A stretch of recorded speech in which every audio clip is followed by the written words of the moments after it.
Passive voice में हम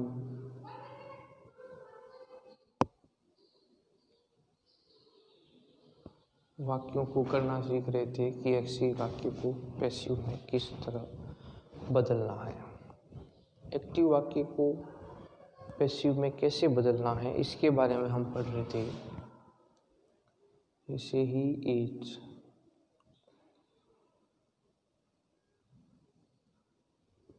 singing a song. तो एक्टिव वाक्य में आपको सब्जेक्ट का, वर्ब का, ऑब्जेक्ट का ज्ञान होना आवश्यक है। ये सब्जेक्ट है, ये हेल्पिंग वर्ब है, ये मेन वर्ब है और ये ऑब्जेक्ट है ना। यही है subject, helping verb, main verb और ऑब्जेक्ट। जब हम पैसिव में चेंज करेंगे तो ऑब्जेक्ट को सब्जेक्ट में बदल देंगे। ए सॉन्ग आ गया, क्या आ गया? A song. नियम क्या कहता है? ई जा रे माता हो, वापस ई जा रे मा जाएगा। एक वचन सब्जेक्ट को देखकर एक वचन है सॉन्ग, ई जा गया। ईच के साथ जोड़ना क्या है? B E I N G, being को जोड़ना है। सिंग की थर्ड फॉर्म लगाओ, क्या होती है? संग होती है। आई एन जी हट गया, बींग लग गया, इसलिए आई एन जी वापस नहीं आएगा। सिंग, सेंग, संग आ जाएगा।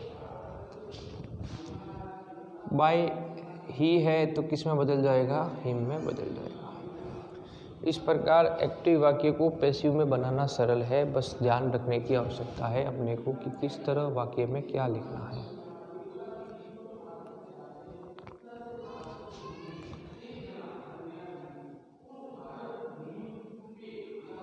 बस नियमों में ध्यान रखना चाहिए अगर, तो हम आसानी से याद कर सकते हैं। एक बार नियम याद रखना है कि इसमें ये लगाते हैं, इसमें ये लगाते हैं।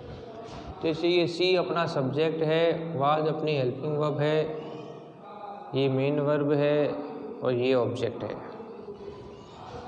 ऑब्जेक्ट बदलेगा सब्जेक्ट में, ऑब्जेक्ट सब्जेक्ट में बदलेगा तो आ गया फूड। वाज वर आ रहा है तो ई जा रहे में, जैसे ई जा रहे में आया था, वाज वर आए तो वाज वर वापस आ जाएगा फूड वाज, है ना। उसमें भी देखो आईएनजी आया था वर्ब के साथ तो हमने बीइंग लगा दिया। इसमें भी कुकिंग के साथ आईएनजी आ रहा है तो वाज वर के साथ बीइंग लगा देंगे। Food was being. अब अपने को कुक को देखना है, कुक की थर्ड फॉर्म लगानी है। कुक की थर्ड फॉर्म क्या हो जाती है? कुक्ड हो जाती है। बाय लगाकर सी किस में बदल देंगे? हर में बदल देंगे। Food was being cooked bye हर। ये ध्यान रखें किस तरह अपने को चेंज करना है।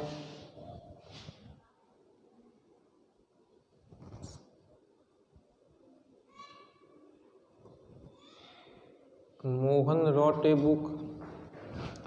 अब जैसे इसमें हेल्पिंग वर्ब आ रही थी, इसमें नहीं आ रही है। देखो इसमें आ रहा है सब्जेक्ट, ये आ रही है वर्ब, ये आ रहा है ऑब्जेक्ट। तीन ही चीज़ है ना, सब्जेक्ट, वर्ब और ऑब्जेक्ट।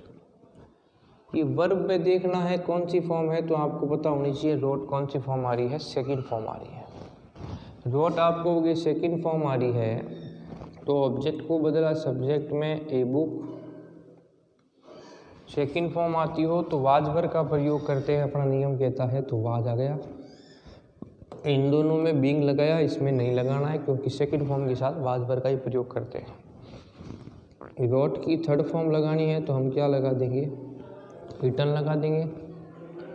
बाय लिख के क्या लिख देंगे? मोहन लिख देंगे।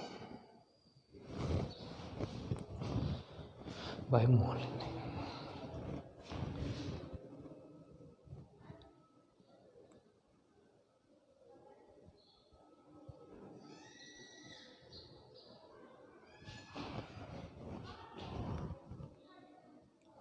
You gave me A car. तो अब देखो इसमें ये अपना सब्जेक्ट है, गेव वर्ब की सेकंड फॉर्म है, ये ऑब्जेक्ट है और ये भी क्या है? ऑब्जेक्ट है। इसको बोलते हैं डबल ऑब्जेक्ट का वाक्य आ गया। जब डबल ऑब्जेक्ट का वाक्य आएगा तो अपने को यही ध्यान रखना है कि ये पहला ऑब्जेक्ट है ना वर्ब के बाद वाला, वो काम में लेना है। मी, मी किस में बदलता है? आई में बदलता है, तो यहाँ आ गया आई, आई आ गया। नियम क्या कहता है? इन दो में अलग नियम था, इसमें सेकंड फॉर्म थी, इसमें भी सेकंड फॉर्म है तो वाज वर्ब लगता है। तो आई के साथ क्या लग जाएगा, आई के साथ वाज लग जाएगा, आई वाज। गिव की थर्ड फॉर्म लगा दो, क्या होती है, गिव की थर्ड फॉर्म होगी गिवन, आई वाज गिवन। क्या दे रहा है, ए कार दे रहा है, तो यहाँ आ गया a car, I was given a car by, you का क्या आ जाएगा, यू आ जाएगा, I was given a car by you. तो इस प्रकार हम इनको एक्टिव से पैसिव में बदल सकते हैं आसानी से। नियम अगर हम ध्यान रखते हैं तो कोई दिक्कत नहीं आएगी, आप आसानी से वाक्यों को एक्टिव से पैसिव में subject, verb, helping verb, object की पहचान करके एक्टिव से पैसिव वाक्य आसानी से आप बदल सकते हैं। डबल ऑब्जेक्ट आ जाए तो उसमें वर्ब के बाद वाला ऑब्जेक्ट पहले लेना है, बस ये ध्यान रखने की आवश्यकता है, विशेष ये ध्यान रखें।